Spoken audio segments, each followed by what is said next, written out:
अरे गोलू, तुम आ गई। मुनिया क्यों नहीं आई? अगर उसके आने से पहले कहानी शुरू कर दी तो वह रोने लग जाएगी। उसे भी साथ ले आते। दादी माँ, उसने अब तक दूध खत्म नहीं किया, इसलिए माँ ने उसे नहीं आने दिया। ऐसा कहा है कि दूध पियोगी तो ही कहानी सुनने जाना दादी माँ के पास। अरे, दूध तो पीना चाहिए। मैं उसे समझाऊंगी। अगर वह दूध नहीं पिएगी तो बड़ी कैसे होगी? गोलू तो बड़ा समझदार है, वह दूध पी लेता है। अरे, वह आ गई मुनिया तुम्हारी माँ के साथ। प्रणाम काकी जी। आप मुनिया को भी कहानी सुना दीजिए और कहानी सुनाकर यहीं अपने पास सुला लेना। हाँ हाँ माँ, हम दादी माँ के पास ही सोएंगे। आ जाओ, बैठ जाओ। कंबल ओढ़कर बैठो मेरे पास। मैं आज तुम्हें बहुत अच्छी कहानी सुनाऊंगी, एक सुंदर राजकुमारी की। बहुत समय पहले की बात है।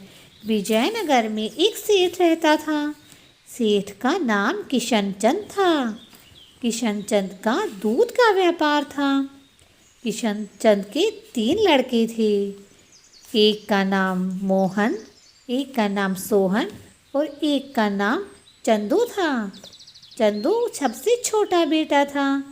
एक दिन किशनचंद गाय खरीदने के लिए पास के गांव जा रहा था। किशनचंद ने जाने से पहले अपने लड़कों को बुलाया और पूछा कि वह आते समय उनके लिए क्या लेकर आए। मोहन और सोहन ने कहा कि हमारे लिए सुंदर सुंदर कपड़े लेकर आना, और हाँ, जूते भी लेकर आना। दीपावली का त्यौहार आने वाला है, हम दीपावली पर नए कपड़े और जूते पहनेंगे। और चंदू ने कहा, पिताजी, मेरे लिए कमल का फूल लेकर आना, मुझे कमल के फूल बड़े पसंद हैं। किशनचंद अपने बेटों की बात सुनकर चल पड़ता है गाय लेने के लिए। वह गाय लेकर जब वापस आ रहा था तो अचानक से तेज आंधी और बारिश शुरू हो गई। व्यापारी आंधी और बारिश से बचने के लिए एक घर की तरफ दौड़ता है। वह घर के बाहर खड़ा होकर मदद के लिए आवाज़ लगाता है, परंतु घर के अंदर से कोई जवाब नहीं मिलता है किशनचंद को। अंत में किशनचंद घर के अंदर चला जाता है। घर का दरवाज़ा खुला हुआ था। वह अंदर जाकर देखता है, एक बहुत ही बदसूरत दिखने वाली औरत घर के अंदर बैठी थी। वह उस औरत को कहता है कि मैं तेज आंधी और बारिश के बीच में फंस गया हूँ, कृपया मेरी मदद करें, मुझे बहुत भूख लगी है और रात भी बहुत हो गई है।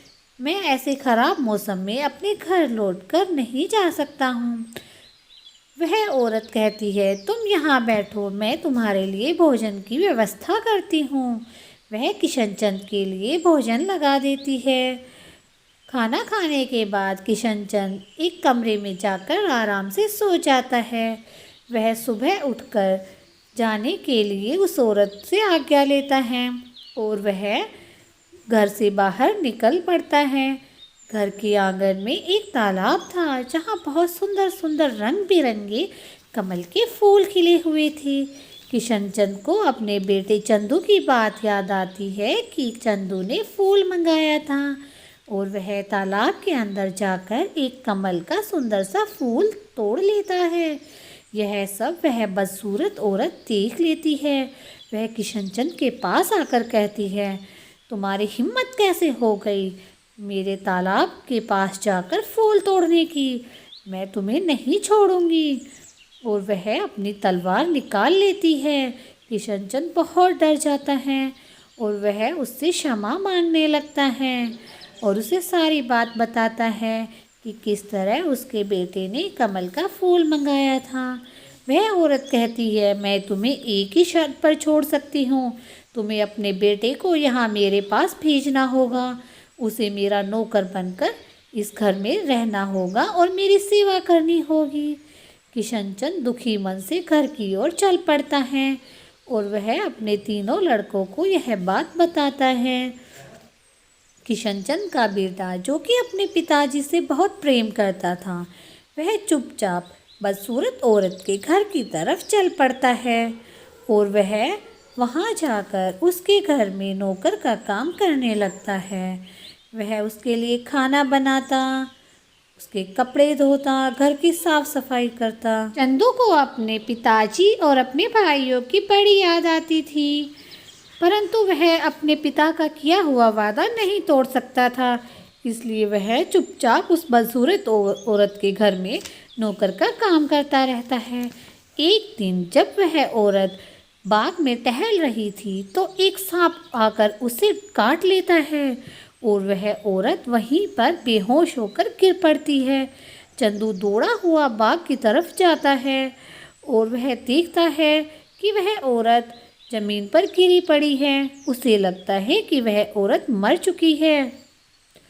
वह बहुत बुरी तरह से रोने लगता है और उसके आंसू टपक टपक कर उस औरत के चेहरे पर गिरते हैं। तो एकदम से वह औरत एक सुंदर राजकुमारी में बदल जाती है और वह चंदू से कहती है कि तुम्हारे इन पवित्र आंसुओं ने मुझे श्राप से मुक्त कर दिया है। तुम्हारा बहुत बहुत धन्यवाद।